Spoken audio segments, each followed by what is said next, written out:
Most conversations about private wealth and family enterprise focus on what can be counted: assets, properties, investments, vehicles, operating entities, and philanthropic structures. Governance frameworks are designed to protect capital, manage liability, and ensure continuity of control. But beneath every financial architecture lies another system entirely, one that rarely appears on balance sheets, organizational charts, or risk registers. It's a system of meaning, authority, and care that determine how private power is actually exercised.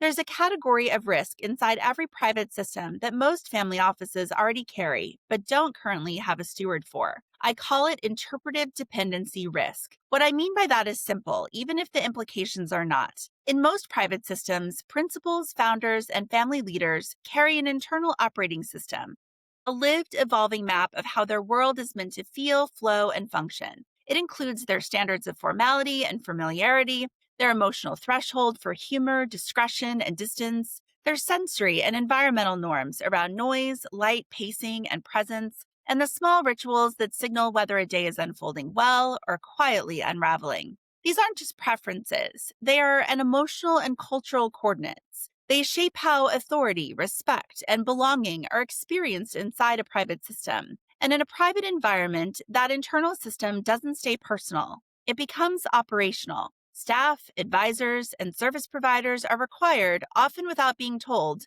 to interpret that meaning and to translate it into daily behavior. When this interpretive work isn't formally governed, the entire system becomes dependent on individual perception rather than shared structures. That's where the risk begins. Over time, knowledge becomes tied to people instead of processes. Standards shift without being formally transmitted. Authority becomes ambiguous rather than legitimate.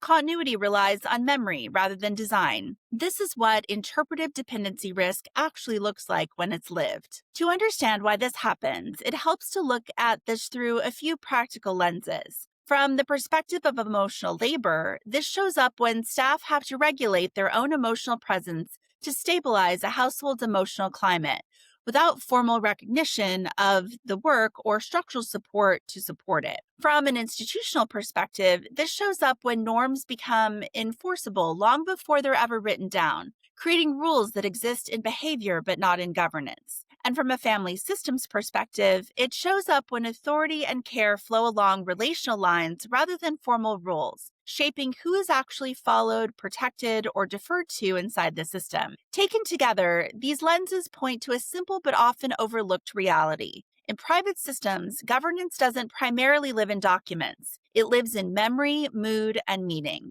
This is what gives intimate organizations their strength. And it's also what makes them fragile. Let me make this more concrete. Imagine a household entering a season of transition. There may be travel, public engagements, philanthropic commitments, or a generational shift happening in the background. On the surface, everything works. Schedules adjust, coverage is arranged, tasks get executed. But beneath the calendar, something else changes. A principal navigating grief wants quiet without having to ask for it. A family member hosting external stakeholders wants warmth over overt formality. Longstanding staff sense the emotional shift but don't quite know which version of the new normal they're meant to sustain. Newer staff follow written standards that suddenly feel misaligned with the emotional climate of the home. No one is confused about their responsibilities. They're confused about the world they're meant to uphold. The standard didn't change on paper. The standard changed in the air. And when there's no structure for translating that shift into shared understanding, the system becomes dependent on individual vigilance instead of collective alignment. To see where most private systems stabilize or start to strain, it helps to think about governance as a layered system rather than singular. There's a visible layer, which includes roles, routines, workflows, schedules, and procedures. This is where most operational and advisory work tends to live. Then there's a relational layer, which includes trust, communication, emotional labor, and psychological safety. This is where authority either becomes legitimate or starts to feel fragile. And then there's a cultural layer, which includes values, identity, legacy, and meaning.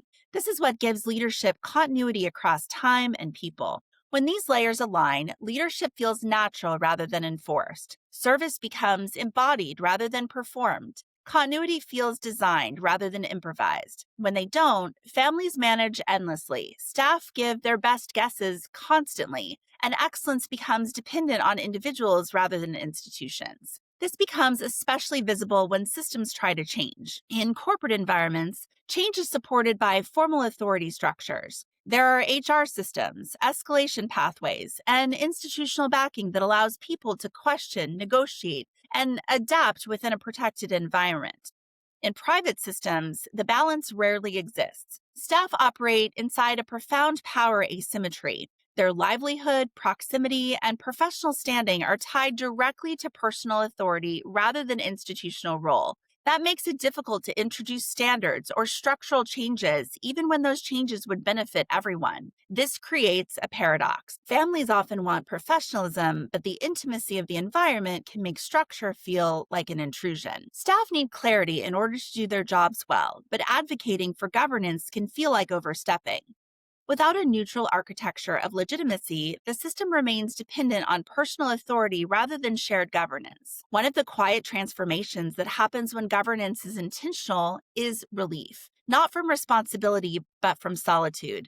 Leadership stops living in one person's head. That's where something like a household operating system comes into play, not as bureaucracy, but as shared memory. It creates pathways for who leads, who informs, and who executes. It translates values into shared behavior norms. It establishes communication rhythms that prevent emotional bottlenecks and silent misalignments. And it legitimizes how conflict, transition, and succession are actually navigated. The goal isn't to dilute authority, it's to distribute it without losing its meaning. As private wealth, global estates, and family enterprises continue to grow in scale and complexity, the central question is no longer just how to manage them well, it's how to govern them wisely, not as corporations, not even as households, but as intimate organizations, living systems where authority, care, labor, and meaning are deeply intertwined. When this layer of governance is intentionally stewarded, something subtle but durable happens. Families stop carrying their world alone.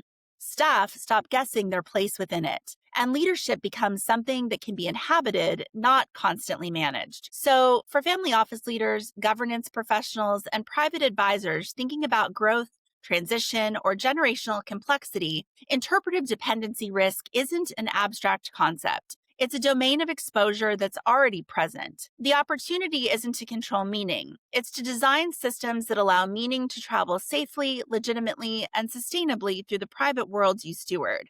That's where governance stops being just a mechanism of oversight and starts becoming an act of care. So I'll leave you with an invitation instead of a conclusion. If you work in family offices, governance, or advisory roles, I invite you into a conversation about where meaning, expectation, and authority are still being carried by individuals rather than held by design. Not as a discussion about tools or policies, but about how care, legitimacy, and continuity move through the systems you steward. That's where governance quietly becomes an act of care. Thank you, and I look forward to continuing the conversation.